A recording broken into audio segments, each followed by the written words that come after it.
ಇಂದಿನ ವಿಡಿಯೋ ಸೂರ್ಯವಂಶದ ಬಗ್ಗೆ. ಸೂರ್ಯವಂಶದ ಮಹಾನ್ ರಾಜರು ಈ ಲೋಕವನ್ನು ಆಳಿದರು. ಇಂದು ಸೂರ್ಯವಂಶದ ಮಹಾನ್ ರಾಜರ ಹೆಸರುಗಳ ಬಗ್ಗೆ ತಿಳಿಯೋಣ. ಈ ಉಲ್ಲೇಖವನ್ನು ಬ್ರಹ್ಮ ಪುರಾಣದಿಂದ ತೆಗೆದುಕೊಳ್ಳಲಾಗಿದೆ. ಪುರಾಣಗಳ ಪ್ರಕಾರ ಮಹಾನ್ ಋಷಿಗಳು ಸೂರ್ಯನ ವಂಶವನ್ನು ಕೇಳುವುದರಿಂದ ನಮ್ಮ ವಂಶ ವೃದ್ಧಿಯಾಗುತ್ತದೆ ಎಂದು ಹೇಳಿದ್ದಾರೆ. ಸೂರ್ಯ ಈ ಇಡೀ ವಿಶ್ವದ ಜೀವಶಕ್ತಿ. ಅವನ ವಂಶದ ಬಗ್ಗೆ ಕೇಳುವುದರಿಂದ ಸೂರ್ಯನಾರಾಯಣನ ಆಶೀರ್ವಾದ ಪಡೆಯಲು ಸಹಾಯ ಮಾಡುತ್ತದೆ. ನವಗ್ರಹಗಳ ಪ್ರಕಾರ ಸೂರ್ಯ ಎಲ್ಲ ಗ್ರಹಗಳ ರಾಜ. ಅವನು ನಮ್ಮ ಆಯುಷ್ಯ, ಉತ್ತಮ ಆರೋಗ್ಯ ಮತ್ತು ಸ್ಥಿತಿಯಲ್ಲಿ ಉತ್ತಮ ಸ್ಥಾನಮಾನಕ್ಕೆ ಕಾರಣ. ಈ ಸೂರ್ಯವಂಶ ರಾಜರ ಹೆಸರನ್ನು ಕೇಳುವುದರಿಂದ ಎಲ್ಲ ಸೂರ್ಯ ದೋಷಗಳನ್ನು ನಿವಾರಿಸಲು ಮತ್ತು ನಮಗೆ ಉತ್ತಮ ವಂಶವೃದ್ಧಿಯನ್ನು ನೀಡಲು ಸಹಾಯ ಮಾಡುತ್ತದೆ.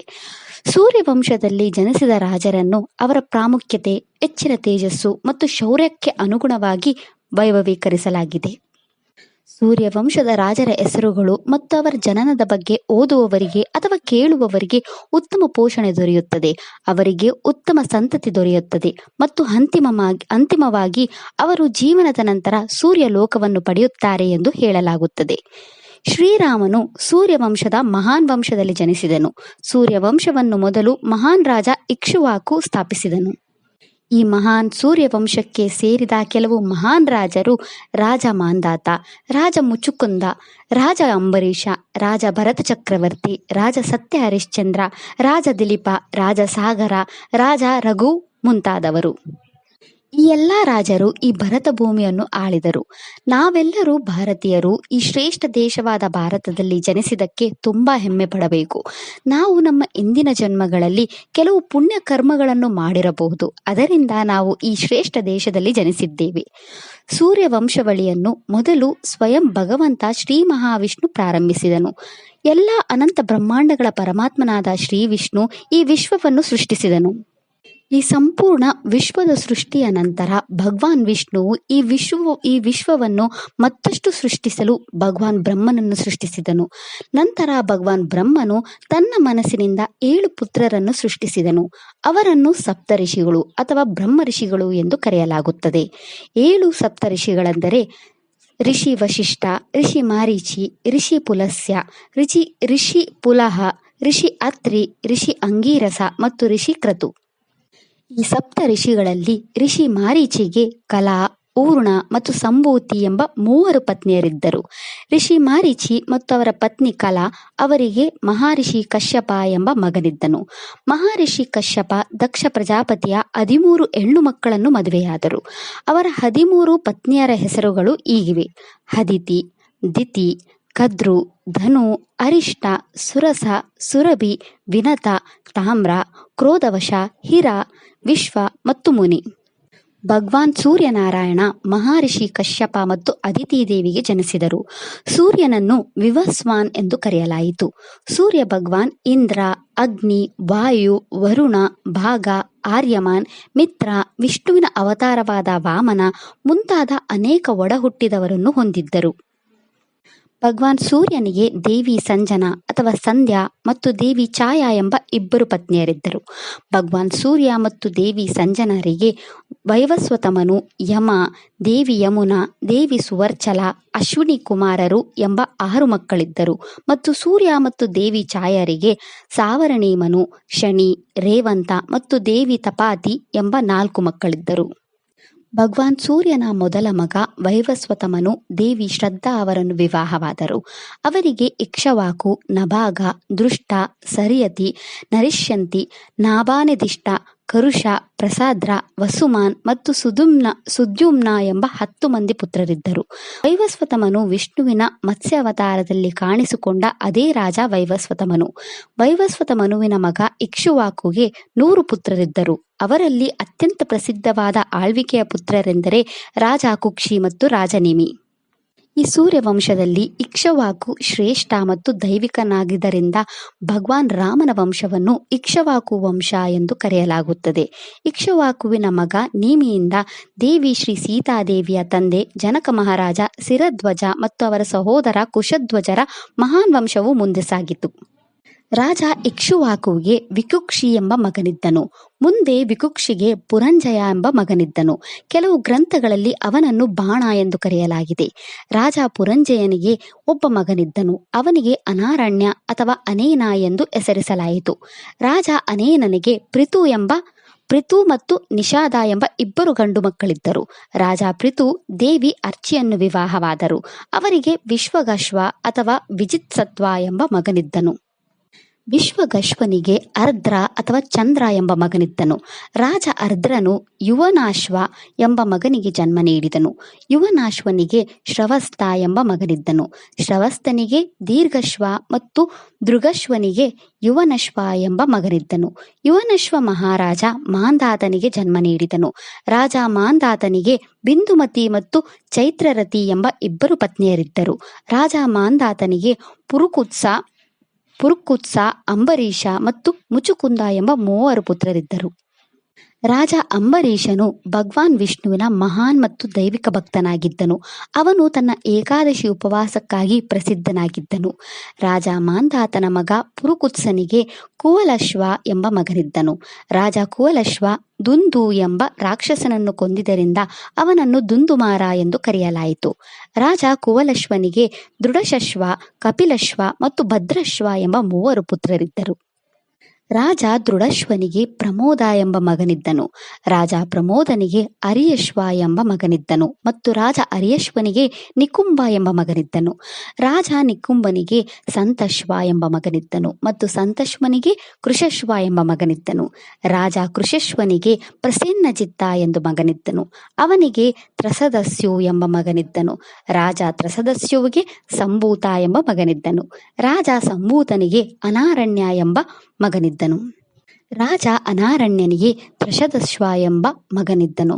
ರಾಜ ತ್ರಷದಶ್ವನಿಗೆ ಹರಿಯಶ್ವ ಎಂಬ ಮಗನಿದ್ದನು. ರಾಜ ತ್ರಷದಶ್ವನಿಗೆ ಪ್ರಾರುಣ ಎಂಬ ಮಗನಿದ್ದನು ಮತ್ತು ಪ್ರಾರುಣನಿಗೆ ತ್ರಿಬಂಧನ ಎಂಬ ಮಗನಿದ್ದನು. ತ್ರಿಬಂಧನ ರಾಜನಿಗೆ ಸತ್ಯವ್ರತ ಎಂಬ ಮಗನಿದ್ದನು. ಅವನನ್ನು ತ್ರಿಶಂಕು ಎಂದು ಕರೆಯುತ್ತಾರೆ. ರಾಜ ಸತ್ಯವ್ರತ ಮಹಾರಾಜ ಸತ್ಯ ಹರಿಶ್ಚಂದ್ರನ ತಂದೆಯಾಗಿದ್ದರು. ರಾಜ ಹರಿಶ್ಚಂದ್ರನಿಗೆ ರೋಹಿತಶ್ವ ಎಂಬ ಮಗನಿದ್ದನು. ರಾಜ ರೋಹಿತಶ್ವನಿಗೆ ಹರಿತ ಎಂಬ ಮಗನಿದ್ದನು ಮತ್ತು ರಾಜ ಹರಿತನಿಗೆ ಚಂಪಾ ಎಂಬ ಮಗನಿದ್ದನು. ಚಂಪಾರಾಜನು ಚಂಪಾಪುರಿ ಎಂಬ ದೊಡ್ಡ ನಗರವನ್ನು ನಿರ್ಮಿಸಿದನು. ಅವನಿಗೆ ಸುದೇವ ಎಂಬ ಮಗನಿದ್ದನು. ರಾಜ ಸುದೇವನಿಗೆ ವಿಜಯ ಎಂಬ ಮಗನಿದ್ದನು ಮತ್ತು ರಾಜ ವಿಜಯನಿಗೆ ವೃಷಾಕನೆಂಬ ಮಗನಿದ್ದನು. ರಾಜ ವೃಷಾಕನಿಗೆ ವೃಕ ಎಂಬ ಮಗನಿದ್ದನು. ರಾಜ ವೃಕನಿಗೆ ರಾಜಸಾಗರ ಎಂಬ ಮಹಾನ್ ಮಗನಿದ್ದನು. ರಾಜ ಸಾಗರನು ದೇವಿ ಕೇಶಿನಿಯನ್ನು ಮದುವೆಯಾಗಿದ್ದನು ಮತ್ತು ಅವನಿಗೆ ಅಸಮಂಜಸ ಎಂಬ ಮಗನಿದ್ದನು. ರಾಜ ಅಸಮಂಜಸನಿಗೆ ಅಂಶುಮಾನ್ ಎಂಬ ಮಗನಿದ್ದನು. ಅಂಶುಮಾನನಿಗೆ ದಿಲೀಪ ಎಂಬ ಮಗನಿದ್ದನು. ರಾಜ ದಿಲೀಪನಿಗೆ ಭಾಗೀರಥ ಎಂಬ ಮಹಾನ್ ಮಗನಿದ್ದನು. ಈ ಮಹಾರಾಜ ಭಾಗೀರಥನು ಗಂಗಾ ನದಿಯನ್ನು ಸ್ವರ್ಗಲೋಕದಿಂದ ಭೂಲೋಕಕ್ಕೆ ತಂದವನು. ರಾಜ ಭಾಗೀರಥನಿಗೆ 2 ಮಕ್ಕಳಿದ್ದರು, ಶ್ರುತ ಎಂಬ ಮಗ ಮತ್ತು ಹಂಸಿ ಎಂಬ ಮಗಳು. ರಾಜ ಭಾಗೀರಥನ ಮಗ ಶ್ರುತನಿಗೆ ನಭಾಗ ಎಂಬ ಮಗನಿದ್ದನು. ನಭಾಗ ರಾಜನಿಗೆ ಅಂಬರೀಷ ಎಂಬ ಮಗನಿದ್ದನು. ಅಂಬರೀಷನಿಗೆ ಸಿಂಧು ದ್ವೀಪ ಎಂಬ ಮಗನಿದ್ದನು. ರಾಜ ಸಿಂಧು ದ್ವೀಪನಿಗೆ ಪ್ರತಾಯು ಎಂಬ ಮಗನಿದ್ದನು. ರಾಜ ಪ್ರತಾಯುವಿಗೆ ಶ್ರುತುಪರ್ಣ ಎಂಬ ಮಗನಿದ್ದನು. ಸರ್ವಕಾಮನು ಶ್ರುತುಪರ್ಣನ ಮಗನಾಗಿದ್ದನು ಮತ್ತು ಸುದಾಸನು ಸರ್ವಕಾಮನ ಮಗನಾಗಿದ್ದನು. ಮಿತ್ರಸಾಹ ರಾಜ ಸುದಾಸನ ಮಗನಾಗಿದ್ದನು. ಸರ್ವಕಾಮ ರಾಜ ಮಿತ್ರಸಾಹನ ಮಗನಾಗಿದ್ದನು. ಅನಾನಾರಣ್ಯ ರಾಜ ಸರ್ವಕಾಮನ ಮಗನಾಗಿದ್ದನು ಮತ್ತು ನಿಗ್ನ ಅನಾನಾರಣ್ಯನ ಮಗನಾಗಿದ್ದನು. ಅನಿಮಿತ್ರ ರಾಜ ನಿಗ್ನನ ಮಗನಾಗಿದ್ದನು. ಧೂಲಿದುಹ ರಾಜ ಅನಿಮಿತ್ರನ ಮಗನಾಗಿದ್ದನು. ದಿಲೀಪ ಧೂಲಿದುಹನ ಮಗನಾಗಿದ್ದನು. ರಾಜ ದಿಲೀಪನು ದೇವಿ ಸುದೀಕ್ಷಣರನ್ನು ಮದುವೆಯಾದನು ಮತ್ತು ರಘು ಎಂಬ ಮಗನನ್ನು ಹೊಂದಿದ್ದನು. ರಾಜ ರಘು ಸೂರ್ಯವಂಶದ ಮಹಾನ್ ರಾಜ. ಅವನ ಕಾರಣದಿಂದಾಗಿ ಭಗವಾನ್ ಶ್ರೀರಾಮನನ್ನು ರಾಘವೇಂದ್ರ, ರಾಘವ, ರಘುನಂದನ, ರಘುನಾಥ ಮತ್ತು ರಘುಕುಲ ತಿಲಕ ಎಂದು ಕರೆಯಲಾಗುತ್ತದೆ. ಅಜನು ಮಹಾನ್ ರಾಜ ರಘುವಿನ ಮಗನಾಗಿದ್ದನು ಮತ್ತು ರಾಜ ಅಜನು ರಾಜ ಭೋಜನ ತಂಗಿ ವಿದರ್ಭದ ರಾಜಕುಮಾರಿ ದೇವಿ ಇಂದೂಮತಿಯನ್ನು ವಿವಾಹವಾದನು. ಅಜನು ಮಹಾನ್ ರಾಜ ದಶರಥನ ತಂದೆಯಾಗಿದ್ದನು. ವಾಲ್ಮೀಕಿ ರಾಮಾಯಣದ ಪ್ರಕಾರ ದಶರಥ ರಾಜನಿಗೆ 350ಕ್ಕೂ ಹೆಚ್ಚು ಪತ್ನಿಯರಿದ್ದರು. ಆದರೆ ದಶರಥ ರಾಜನ 3 ಪ್ರಮುಖ ಪತ್ನಿಯರು ದೇವಿ ಕೌಶಲ್ಯೆ, ದೇವಿ ಕೈಕೇಯಿ ಮತ್ತು ದೇವಿ ಸುಮಿತ್ರ.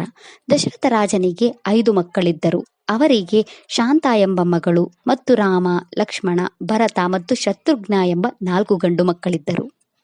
ದಶರಥ ರಾಜನು 9,000 ವರ್ಷಗಳಿಗೂ ಹೆಚ್ಚು ಕಾಲ ಬದುಕಿದನು. ರಾಜ ದಶರಥನು ತನ್ನ 9,000 ವರ್ಷಗಳನ್ನು ಪೂರೈಸಿದಾಗ ಅವನು ತನ್ನ 4 ಗಂಡು ಮಕ್ಕಳ ಮದುವೆಯನ್ನು ಮಾಡಿದನು. ಶ್ರೀರಾಮನು ವಿಷ್ಣುವಿನ ಅವತಾರವಾಗಿದ್ದನು. ಶ್ರೀರಾಮ ಮತ್ತು ವಿಷ್ಣುವಿನ ನಡುವೆ ಯಾವುದೇ ವ್ಯತ್ಯಾಸವಿಲ್ಲ. ಶ್ರೀರಾಮನು ವಿಷ್ಣುವಿನ ಎಲ್ಲಾ ಗುಣಗಳನ್ನು ಹೊಂದಿದ್ದನು.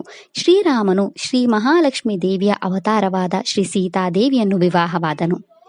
ಶ್ರೀರಾಮ ಮತ್ತು ಸೀತಾದೇವಿಗೆ ಕುಶ ಮತ್ತು ಲವ ಎಂಬ ಅವಳಿ ಪುತ್ರರಿದ್ದರು. ಕುಶ ಇಂದ್ರನ ಅವತಾರ ಮತ್ತು ಲವ ಅಗ್ನಿ ಅವತಾರ ಎಂದು ಹೇಳಲಾಗುತ್ತದೆ. ಶ್ರೀರಾಮನು 11,000 ವರ್ಷಗಳಿಗೂ ಹೆಚ್ಚು ಕಾಲ ಈ ಭೂಮಿಯ ಮೇಲೆ ಭೌತಿಕವಾಗಿ ಇದ್ದನು ಮತ್ತು ಈ ವರ್ಷಗಳನ್ನು ರಾಮರಾಜ್ಯ ಎಂದು ಕರೆಯಲಾಗುತ್ತಿತ್ತು. ರಾಮನ ಕಣ್ಮರೆಯ ನಂತರ ಅವನ ಮಗ ಕುಶನು ಕುಮುದ್ವತಿ ದೇವಿಯನ್ನು ವಿವಾಹವಾದನು ಮತ್ತು 2 ಮಕ್ಕಳನ್ನು ಪಡೆದನು. ಅವನಿಗೆ ಅತಿಥಿ ಎಂಬ ಮಗನಿದ್ದನು ಮತ್ತು ಕನಕಮಲ್ಲಿಕಾ ಎಂಬ ಮಗಳಿದ್ದಳು. ಕುಶನ ಮಗಳು ಯಾದವ ರಾಜ ಮಹಾಭೋಜನನ್ನು ಮದುವೆಯಾಗಿದ್ದಳು. ಲವನು ಈಗ ಲಾಹೋರ್ ಎಂದು ಕರೆಯಲ್ಪಡುವ ಲಾವಾಪುರಿ ಎಂಬ ಸ್ಥಳವನ್ನು ಆಳುತ್ತಿದ್ದನು. ಕುಶನ ಮಗ ಅತಿಥಿಗೆ ನಿಷಾದ ಎಂಬ ಮಗನಿದ್ದನು. ನಾಭ ನಿಷಾದನ ಮಗನಾಗಿದ್ದನು. ಪುಂಡರೀಕನು ನಾಭನ ಮಗನಾಗಿದ್ದನು. ಕ್ಷೇಮಧ್ವನ್ಬ ಪುಂಡರೀಕನ ಮಗನಾಗಿದ್ದನು. ದೇವನಿಕ ಕ್ಷೇಮಧನ್ವನ ಮಗನಾಗಿದ್ದನು. ಅನೀಹ ದೇವನಿಕನ ಮಗನಾಗಿದ್ದನು. ಪರಿಯಾತ್ರ ಅನೀಹನ ಮಗನಾಗಿದ್ದನು. ಬಳಸ್ಥಳ ಪರಿಯತ್ರನ ಮಗನಾಗಿದ್ದನು. ಉಕ್ತ ಬಳಸ್ಥಳನ ಮಗ ಆಗಿದ್ದನು. ಸಹಸ್ರಶ್ವನು ಉಕ್ತನ ಮಗನಾಗಿದ್ದನು. ಚಂದ್ರವಲೋಕನು ಸಹ ಸಹಸ್ರಾಶ್ವನ ಮಗನಾಗಿದ್ದನು. ರುದ್ರಾಕ್ಷನು ಚಂದ್ರವಲೋಕನ ಮಗನಾಗಿದ್ದನು. ಚಂದ್ರಗಿರಿಯು ರುದ್ರಾಕ್ಷನ ಮಗನಾಗಿದ್ದನು. ಭಾನುಚಂದ್ರನು ಚಂದ್ರಗಿರಿಯ ಮಗನಾಗಿದ್ದನು. ಶ್ರುತ್ರಯು ಭಾನುಚಂದ್ರನ ಮಗನಾಗಿದ್ದನು. ಉಲುಕನು ಶ್ರುತಯುವನ ಮಗನಾಗಿದ್ದನು. ಉನಬಾವುನು ಉಲುಕನ ಮಗನಾಗಿದ್ದನು. ವಜ್ರನಾಭನು ಉನಬಾವುನ ಮಗನಾಗಿದ್ದನು. ಸಾಂಕನನ್ನು ವಜ್ರನಾಭನ ಮಗನಾಗಿದ್ದನು. ವ್ಯಾಸಿತಶ್ವ ಸಂಕನನ ಮಗನಾಗಿದ್ದನು. ವ್ಯಾಸಿತಶ್ವನ ಮಗ ವಿಶ್ವಸಹನಾಗಿದ್ದನು. ಹಿರಣ್ಯನಾಭನು ವಿಶ್ವಸಹನ ಮಗನಾಗಿದ್ದನು. ರಾಜ ಹಿರಣ್ಯನಾಭನು ಋಷಿ ಜೈಮಿನಿಯ ಶಿಷ್ಯನಾಗಿದ್ದನು ಮತ್ತು ಋಷಿ ಯಜ್ಞವಲ್ಕ್ಯರಿಂದ ಪ್ರಾರಂಭವಾದ ಅತೀಂದ್ರಿಯ ಯೋಗದ ವ್ಯವಸ್ಥೆಯನ್ನು ಪ್ರತಿಪಾದಿಸಿದನು. ಪುಷ್ಪ ರಾಜ ಹಿರಣ್ಯನಾಭನ ಮಗನಾಗಿದ್ದನು. ಧ್ರುವಸಂಧಿ ಪುಷ್ಪನ ಮಗನಾಗಿದ್ದನು. ಸುದರ್ಶನನು ಧ್ರುವಸಂಧಿಯ ಮಗನಾಗಿದ್ದನು. ಅಗ್ನಿವರ್ಣನು ಸುದರ್ಶನನ ಮಗನಾಗಿದ್ದನು. ಶೀಘ್ರ ಅಗ್ನಿವರ್ಣನ ಮಗನಾಗಿದ್ದನು. ಮಾರು ಶೀಘ್ರನ ಮಗನಾಗಿದ್ದನು. ಪ್ರಸುಶ್ರುತನು ಮರುವಿನ ಮಗನಾಗಿದ್ದನು. ಸುಸಂಧಿಯು ಪ್ರಶುಶ್ರುತನ ಮಗನಾಗಿದ್ದನು. ಅರ್ಮಶಾನನು ಸುಸಂಧಿಯ ಮಗನಾಗಿದ್ದನು. ಮಹಾಸ್ವಾನನು ಅಮರೇಶನನ ಮಗನಾಗಿದ್ದನು. ವಿಶ್ವಬಾಹು ಮಹಾಸ್ವನ ಮಗನಾಗಿದ್ದನು. ಪ್ರಸನ್ನಜಿತ್ತ ವಿಶ್ವಬಾಹುವಿನ ಮಗನಾಗಿದ್ದನು. ತಕ್ಷಕ ಪ್ರಸನ್ನಜಿತ್ತನ ಮಗನಾಗಿದ್ದು. ಬೃಹದ್ಬಾಲನು ತಕ್ಷಕನ ಮಗನಾಗಿದ್ದನು. ಬೃಹದ್ರಾನನು ಬೃಹದ್ಬಾಲನ ಮಗನಾಗಿದ್ದನು. ಉರುಕ್ರಿಯನು ಬೃಹದ್ರಾನನ ಮಗನಾಗಿದ್ದನು. ವತ್ಸವೃದ್ಧನು ಉರುಕ್ರಿಯನ ಮಗನಾಗಿದ್ದನು. ಪ್ರತಿವ್ಯೋಮ ವತ್ಸವೃದ್ಧನ ಮಗನಾಗಿದ್ದನು. ಭಾನು ಪ್ರತಿವ್ಯೋಮದ ಮಗನಾಗಿದ್ದನು. ದಿವಾಕರನು ಭಾನುವಿನ ಮಗನಾಗಿದ್ದನು. ಸಹದೇವನು ದಿವಾಕರನ ಮಗನಾಗಿದ್ದನು. ಬೃಹದಶ್ವನು ಸಹದೇವನ ಮಗನಾಗಿದ್ದನು. ಭಾನುರಥನು ಬೃಹದಶ್ವನ ಮಗನಾಗಿದ್ದನು. ಪ್ರತಿಕಶ್ವನು ಭಾನುರಥನ ಮಗನಾಗಿದ್ದನು. ಸುಪ್ರೀತಕನು ಪ್ರತಿಕಾಶ್ವನ ಮಗನಾಗಿದ್ದನು. ಮಾರುದೇವನು ಸುಪ್ರೀತಕನ ಮಗನಾಗಿದ್ದನು. ಸುನಕ್ಷತ್ರನು ಮಾರುದೇವನ ಮಗನಾಗಿದ್ದನು. ಪುಷ್ಕರನು ಸುನಕ್ಷತ್ರನ ಮಗನಾಗಿದ್ದನು. ಅಂತರಿಕ್ಷನು ಪುಷ್ಕರನ ಮಗನಾಗಿದ್ದನು. ಸುವರ್ಣ ಅಂತರಿಕ್ಷನ ಮಗನಾಗಿದ್ದನು. ಅಮಿತ್ರಜಿತ್ ಸುವರ್ಣನ ಮಗನಾಗಿದ್ದನು. ಬೃಹದ್ರಾಜ ಅಮಿತ್ರಜನ ಮಗನಾಗಿದ್ದನು. ಬರೀಹಿ ಬೃಹದ್ರಜನ ಮಗನಾಗಿದ್ದನು. ಕೃತಂಜಯ ಬರಾಯಿಯ ಮಗನಾಗಿದ್ದನು. ರಣಂಜಯ ಕೃತಾಂಜಯನ ಮಗನಾಗಿದ್ದನು. ಸಂಜಯ ರಣಂಜಯನ ಮಗನಾಗಿದ್ದನು. ಶಾಕ್ಯ ಸಂಜಯನ ಮಗನಾಗಿದ್ದನು. ಶುದ್ಧೋದಯನು ಶಾಕ್ಯನ ಮಗನಾಗಿದ್ದನು. ರಾಜ ಶುದ್ಧೋಧನನನ್ನು ತನ್ನ ಹಿಂದಿನ ಜನ್ಮದಲ್ಲಿ ಶಿವನಿಂದ ಕೊಲ್ಲಲ್ಪಟ್ಟ ತ್ರಿಪುರಾಸುರರಲ್ಲಿ ಒಬ್ಬನಾಗಿದ್ದನು.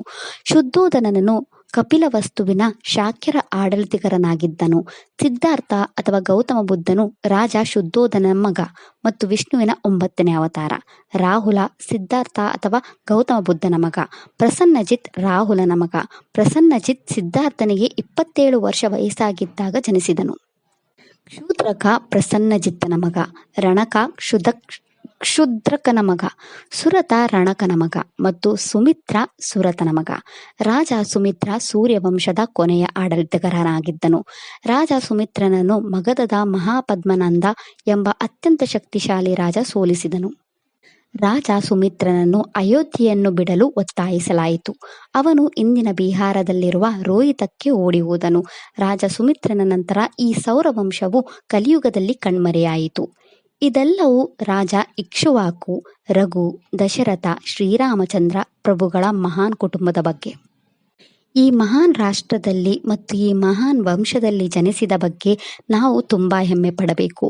ಇಲ್ಲಿ ಸ್ವಯಂ ಶ್ರೀಹರಿ ಶ್ರೀರಾಮಚಂದ್ರ ಪ್ರಭುವಾಗಿ ಜನಿಸಿದರು. ಸೂರ್ಯವಂಶದ ಈ ಎಲ್ಲ ರಾಜರನ್ನು ನೆನಪಿಸಿಕೊಳ್ಳುವ ಮೂಲಕ ಇವತ್ತಿನ ವಿಡಿಯೋವನ್ನು ಕೊನೆಗೊಳಿಸುತ್ತೇನೆ. ಓಂ ಸೂರ್ಯಾಯ ನಮಃ. ಜೈ ಶ್ರೀರಾಮ. ಈ ವಿಡಿಯೋ ಇಷ್ಟ ಆದರೆ ಲೈಕ್ ಮಾಡಿ, ಶೇರ್ ಮಾಡಿ ಮತ್ತು ಚಾನೆಲ್ ಸಪೋರ್ಟ್ ಮಾಡೋಕ್ಕೆ ಸಬ್ಸ್ಕ್ರೈಬ್ ಮಾಡಿ. ಧನ್ಯವಾದಗಳು.